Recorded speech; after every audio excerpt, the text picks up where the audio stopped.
조선일보가 홍콩 언론 사우스 차이나 모닝 포스트 SCMP 이 신문이 북한에 대한 미국의 선제 공격 방식을 기사화한 것 보도했습니다. 톰 홀랜드 칼럼니스트가 한국 전쟁은 어떠할 것인가 이런 제목의 기사를 썼습니다. 그걸 보면 한국에서 전쟁이 발발할 경우에 어떤 작전에 의해서 또 어떤 피해가 있을지가 대충 예측이 되었습니다. 북한에 대한 공격은 결코 쉬운 일이 아니지만 선제 공격은 북한의 핵 개발 계획을 파괴하는 동시에 한국이나 일본에 대한 북한의 재래식 공격이나 화학무기 공격 능력을 떨어뜨린다. 북한에 대한 선제 공격이 쉬운 일은 아니지만 선제 공격을 하면 북한의 핵 개발 계획을 파괴하기도 하고 또 북한이 한국과 일본을 공격할 수 있는 재래식 무기를 혹은 화학 무기를 많이 파괴하기 때문에 북한의 대응 능력을 저하시킬 수 있다. 그래서 선제 공격이 유효하다.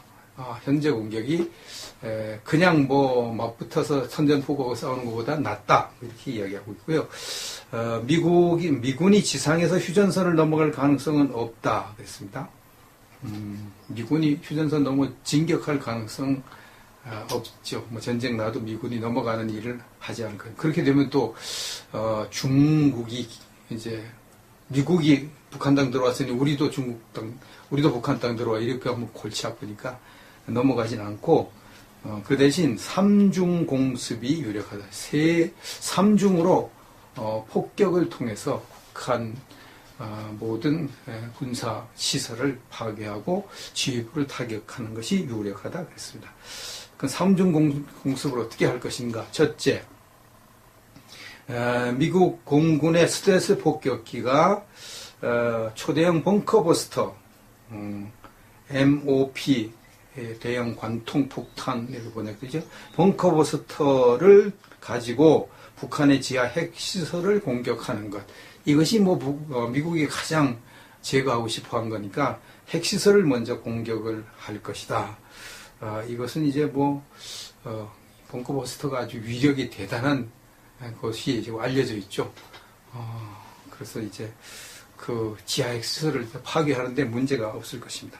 두 번째 공격은 재래식 탄두를 장착한 잠수함 발사 순항미사일 SLCM 순항미사일로 북한 지휘부를 공격하는 것이다. 이제 핵시설을 타격하는 동시에 북한의 지휘부를 이 순항미사일로 박살내는 그 일을 하고 또 세 번째는 또 그와 동시에 핵시설, 북한 지휘부 이걸 폭격하는 동시에 또 한 곳을 폭격하는데 그것이 B-52 전략폭격기 등으로 휴전선 부근 북한 포대를 겨냥하는 공격. 북한의 포대를 또 없애버려야 되잖아요. 휴전선 일대 북한의 포대.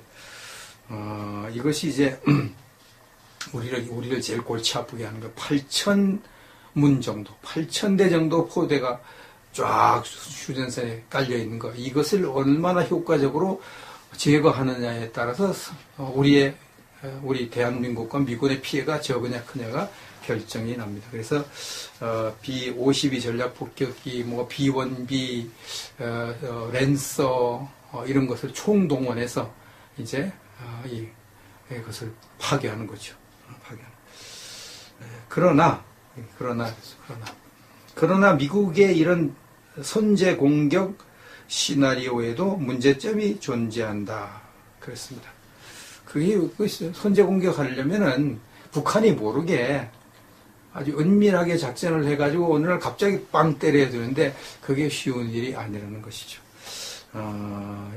여기 보면 미국이 150여 대의 공군 전략 폭격기를 동원하는 것은 어느 정도 북한을 눈치채지 못하게 몰래 날아와서 우리나라에 아직 많고 오키나와에 많이 있고 괌에서 날아오는 거 금방 날아오니까 요것을 하는 것은 그리 큰 문제가 안 되는데 문제는 2,000여 개의 크루즈 미사일 탑재할 이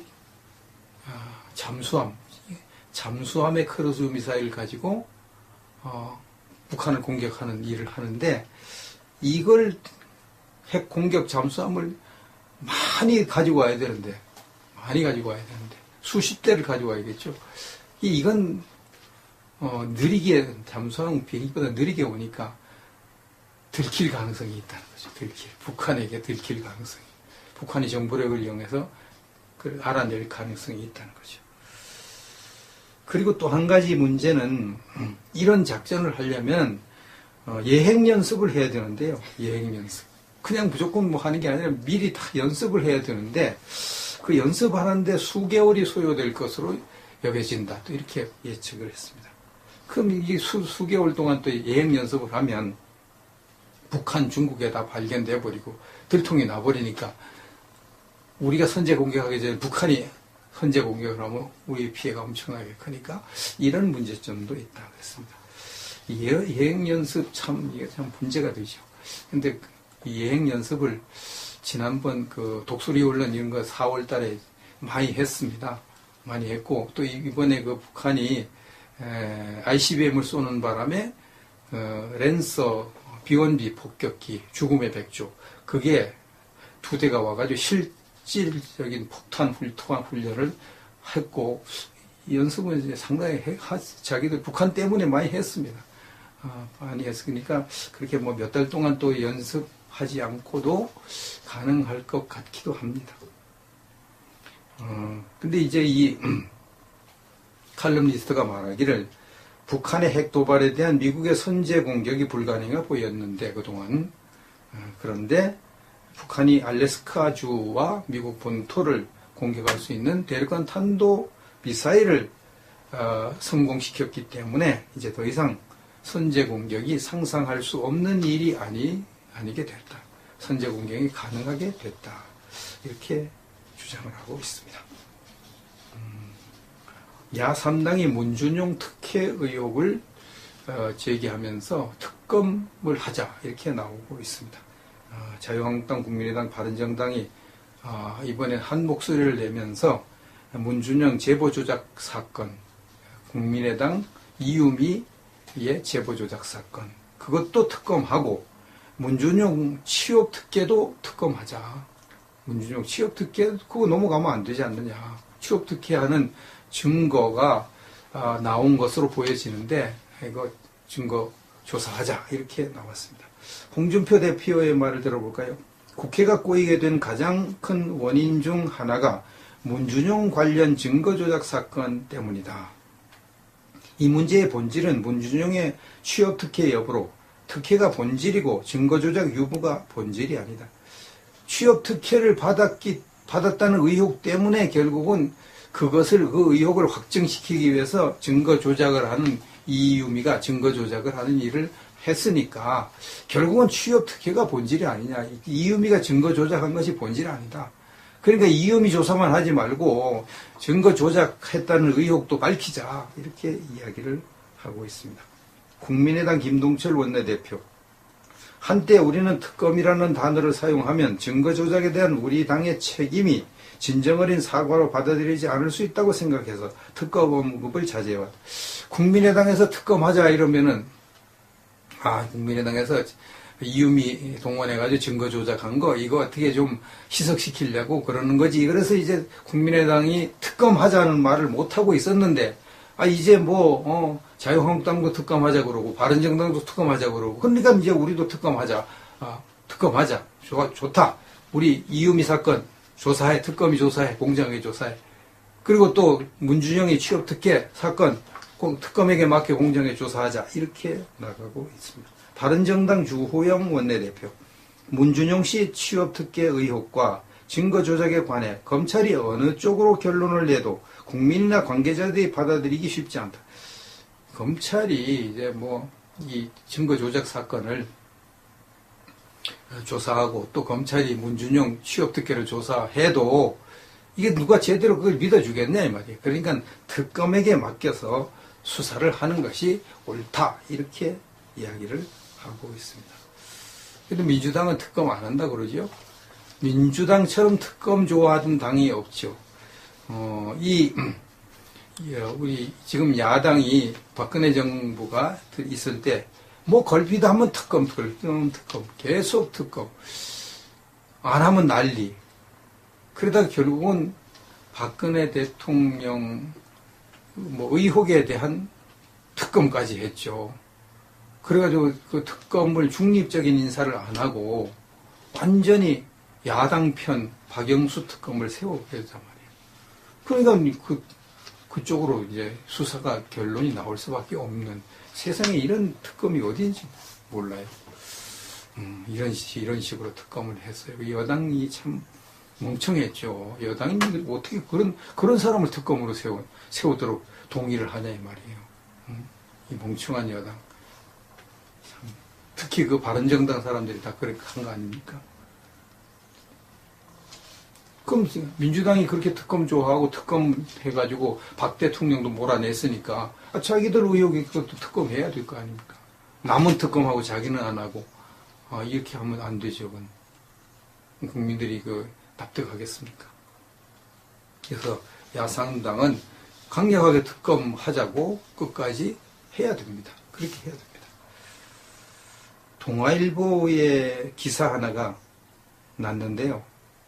제목이 참 의미가 있습니다. 평양 ICBM 잔치, 지방에선 햇감자철의 아사 속출 이렇게 있습니다.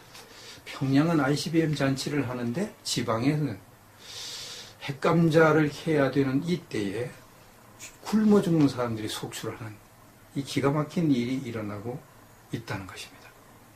9일 평양에서 열린 대륙간 탄도미사일급 이 미사일 화성 14형 시험 발사 성공을 기념하는 음악, 무용, 종합공원을 했고, 거기서 그냥, 화성포의 노래, 이것을 부르고, 화성포병 부대를 주제로 만든 노래라고 그래요. 그리고 김정은 찬양, 그리고, 김정은이가 중앙의 붉은 소파 자리에 탁 앉아있고, 북한 수뇌부들이 탁, 이제 하고, 춤을 추고 노래하고 잔치를 벌였습니다. 모란봉악단, 청봉악단, 공화국 로켓 행진구 승리의 축배, 우리를 부러워하라, 이렇게 그냥 난리를 치면서 잔치를 했습니다. 그리고 김정은이는 여성 예술인들의 꽃다발을 받고, 웃고, 출연자들 다 즐거워하고. 그런데 미국의 북한 전문 매체 자유아시아 방송이 9일의 보도를 보면 북한의 식량난이 악화돼서 아사자들이 발생하고 있다 그랬습니다. 북한의 어떤 소식통은 요즘이 햇감자 수확 시기인데 먹을 게 없어서 굶어 죽는 사람들이 있다. 시골이나 산간에 사는 주민들일수록 이동이나 장사의 제한으로 굶어 죽는 경우가 생긴다. 이 참 얼마나 비참한 일입니까? 이 김정은 정부가 얼마나 악독합니까? 자기 국민들은 굶어 죽게 하면서 자기들은 그렇게 호화로운 음식을 먹고 잔치를 벌이고. 예전에 조선시대 때 관리들의 학정에 시달리던 어떤 사람이 금준 미주는 천인혈이요 옥반가요는 만성고라, 그런 노래를 불렀습니다. 그 노래를 부른 사람이 이몽룡으로 제가 기억을 하는데, 하여튼 그 소설에 나오는 그런 데 기억합니다. 금술잔의 아름다운 술은 만백성의 고통, 금준미 천인혈이요, 천만 사람들의, 천만 백성의 피고, 옥반가요, 옥 쟁반에 아주 기름진 음식은 만백성의 피다, 고혈이다, 이렇게 이제 노래를 했습니다. 지금 이 북한의 이 김정은이가 지금 그러고 있는 거죠. 그러고 있는 것입니다. 백성들을 죽여가면서 그 피를 짜서 자기는 잔치를 하고 있습니다. 잔치를 하고 있습니다. 북한 보면 하박국 말씀이 성경 하박국 말씀이 생각납니다.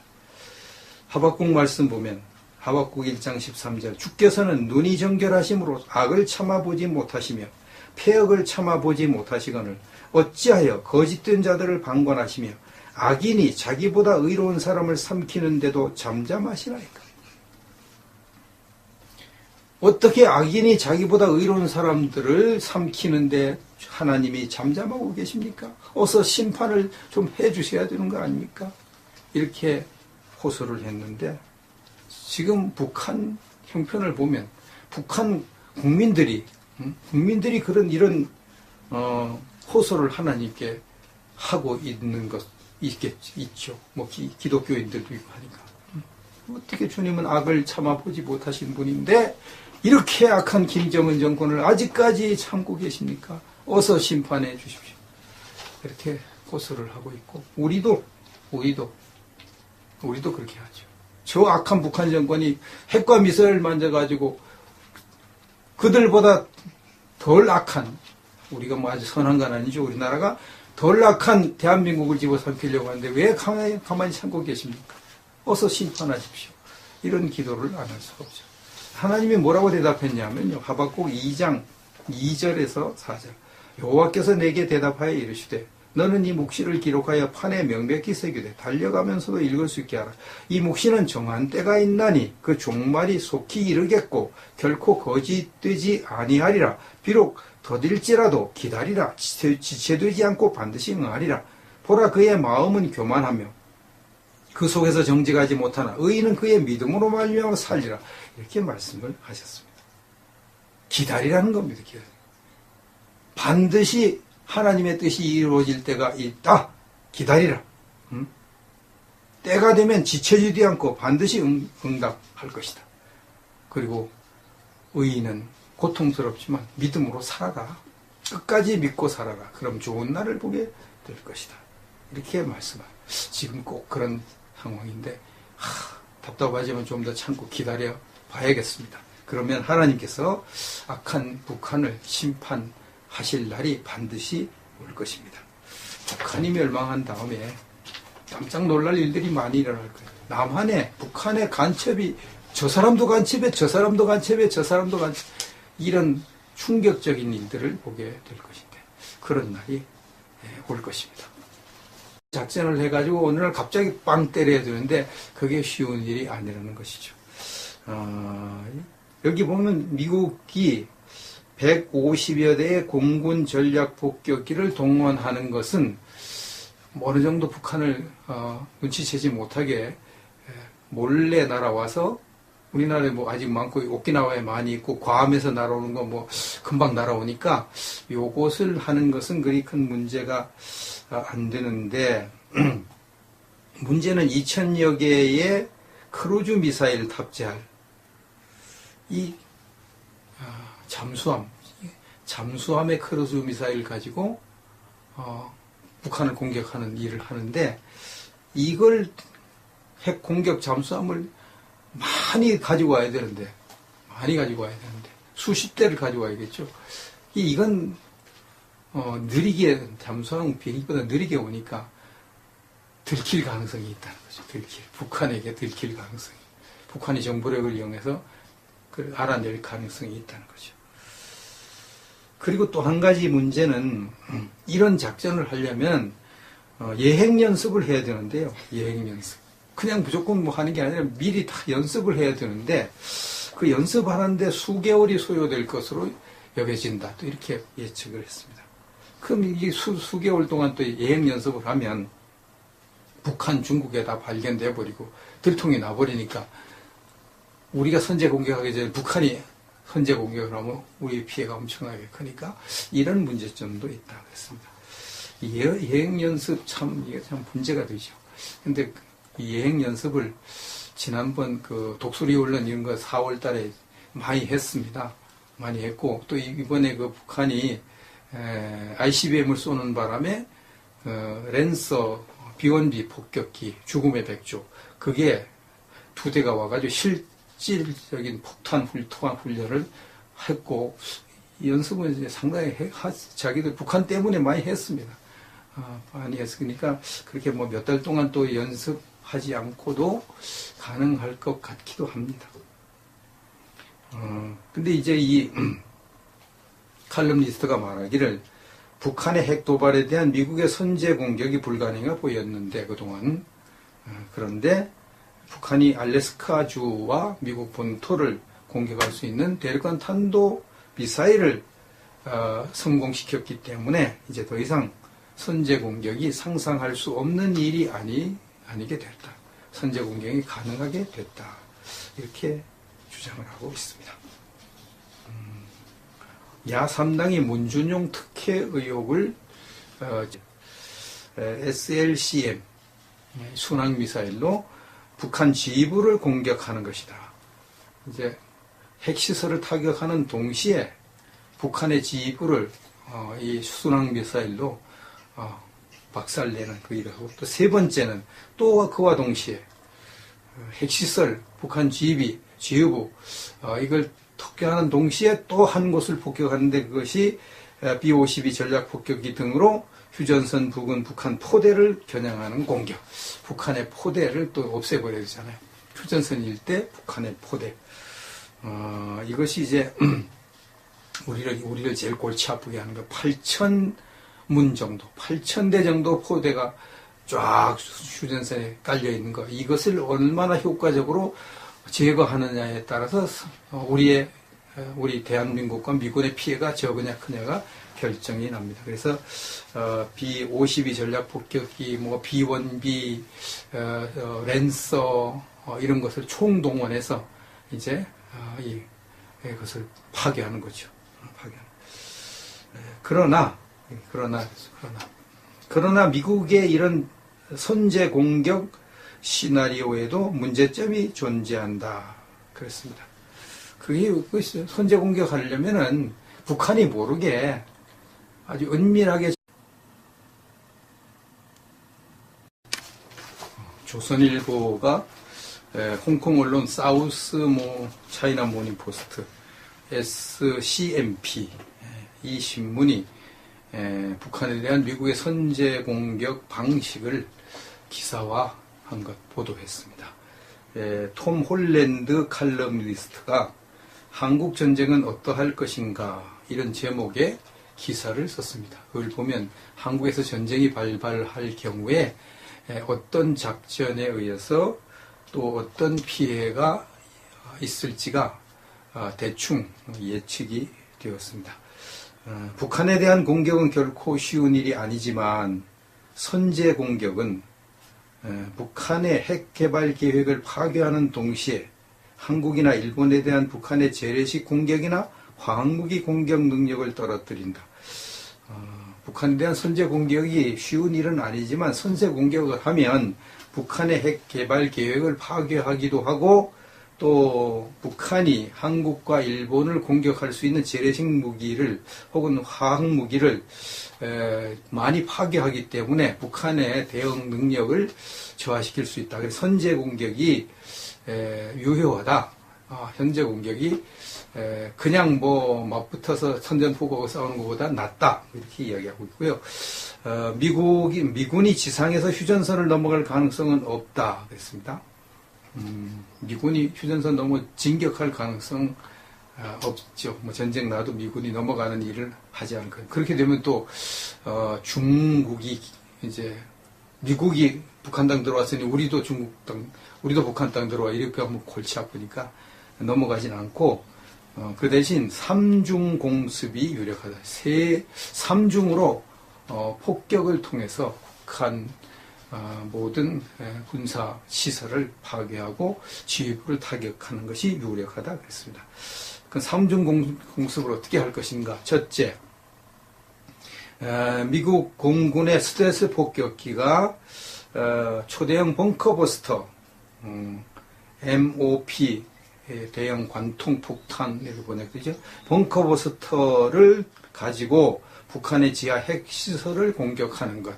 이것이 미국이 가장 제거하고 싶어 한 거니까 핵시설을 먼저 공격을 할 것이다. 이것은 이제 벙커버스터가 아주 위력이 대단한 것이 지금 알려져 있죠. 그래서 이제 그 지하핵 시설을 파괴하는데 문제가 없을 것입니다. 두 번째 공격은 재래식 탄두를 장착한 잠수함 발사 순항 미사일